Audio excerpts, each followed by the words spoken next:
શ્રી ગણેશાય નમઃ.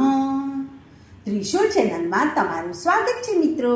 આજે હું તમારી માટે લઈને આવી છું પુરુષોત્તમ માસમાં સાંભળવામાં આવતી ગંગા સ્નાનની કથા. એક ગામ હતું, તેમાં બ્રાહ્મણ પોતાના દીકરા સાથે રહેતો હતો. દીકરો મોટો થતાં બ્રાહ્મણે તેને પરણાવ્યો. તેની વહુ આવી એટલે બ્રાહ્મણે દેવ દર્શન, પૂજાપાઠ અને કર્મકાંડમાં ધ્યાન આપ્યું.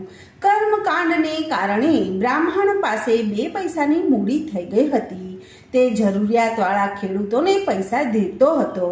ખેડૂત પાક પાકતા તે વેચી અને બ્રાહ્મણને વ્યાજ સાથે મૂડી પરત કરતો હતો.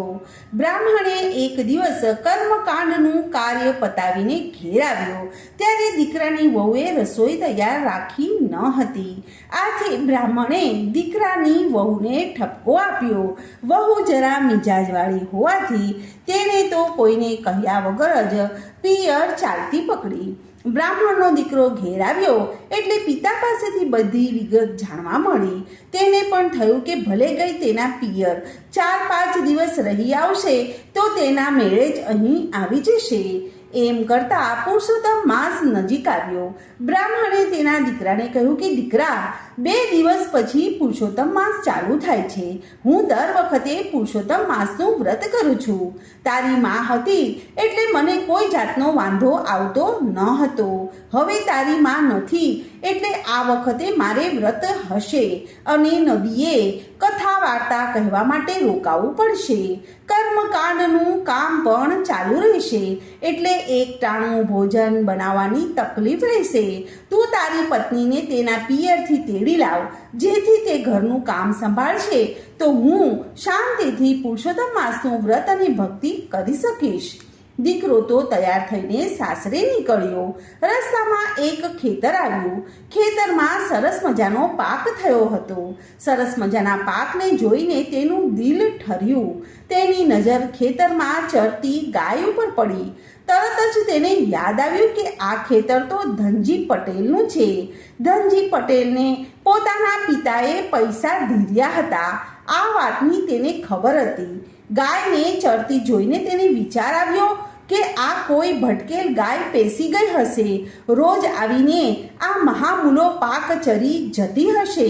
જો આ રીતે આવા હરાયા ઢોર ઊભો પાક ચરી જાય પછી ખેડૂત ખાય શું અને પૈસા ક્યાંથી ભરે? પોતાના પિતાના પૈસા વસૂલ કરવા માટે પણ આ ગાયને મારીને હાંકી કાઢવી જોઈએ. બ્રાહ્મણનો દીકરો હજુ તો આવો વિચાર કરે છે ત્યાં તો ધનજી પટેલ આવી પહોંચ્યા એટલે તરત જ તેણે ચાળી ખાધી. પટેલ, આ ગાય રોજ આવીને ચરી જતી હશે. આજ તો મારી મારીને ખો ભૂલાવી દો. પાક તૈયાર થાય ત્યારે આવા હરાયા ઢોરનું ખાસ ધ્યાન રાખવું જોઈએ.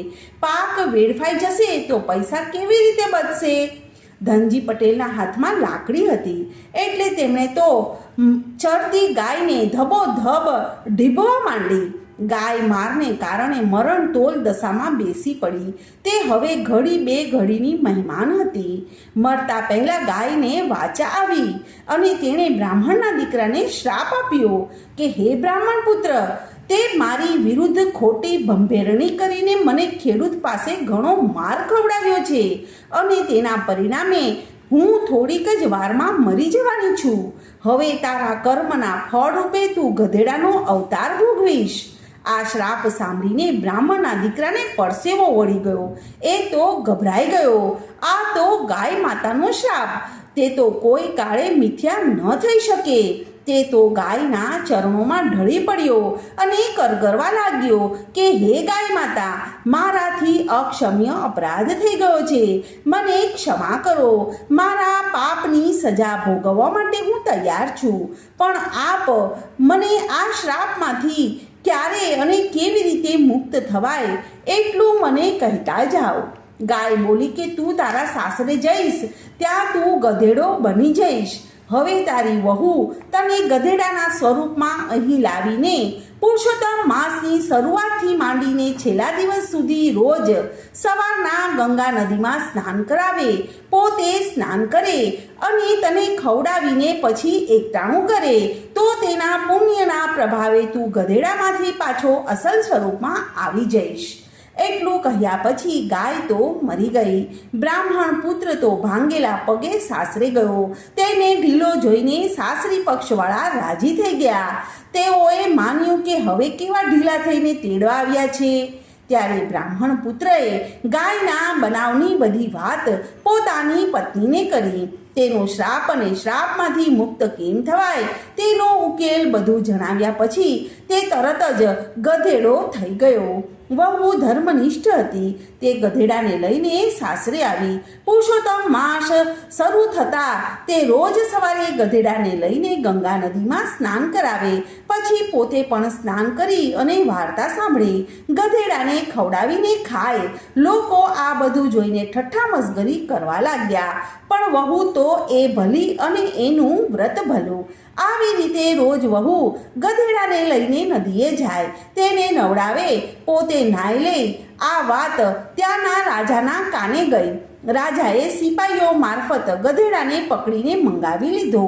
વહુ તો રડતી રડતી રાજા પાસે તેમના મહેલે ગઈ. રાજા ઝરૂખામાં ઊભા હતા. બહાર ગધેડો બાંધેલો હતો. વહુ તો ગધેડા પાસે ગઈ અને તેના શરીર ઉપર હાથ ફેરવવા લાગી.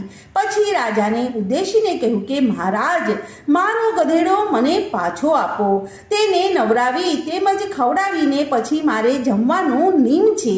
રાજા કહે કે તું નદીએ જઈને ગધેડાને નવડાવે છે, તેથી ગંગા નદીનું પાણી ખરાબ થઈ જાય છે.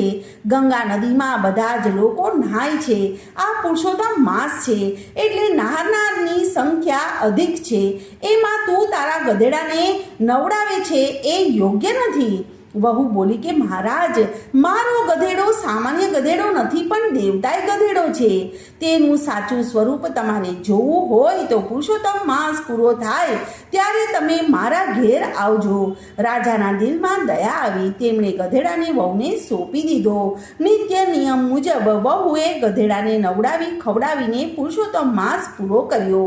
હવે તે ગાય માતાના શ્રાપમાંથી મુક્ત થવાની તૈયારીમાં હતી અને વહુએ ગંગાજળનો છંટકાવ કર્યો. લોટો ભરી લાવી અને ગધેડા પાસે ઊભા રહીને પ્રાર્થના કરવા લાગી કે હે પુરુષોત્તમ ભગવાન, જો મેં આખો મહિનો પૂરેપૂરી શ્રદ્ધા ભક્તિથી તમારું વ્રત કર્યું હોય તો ગાય માતાના શ્રાપમાંથી મારા પતિને મુક્ત કરો અને અસલ સ્વરૂપ પાછું આપો.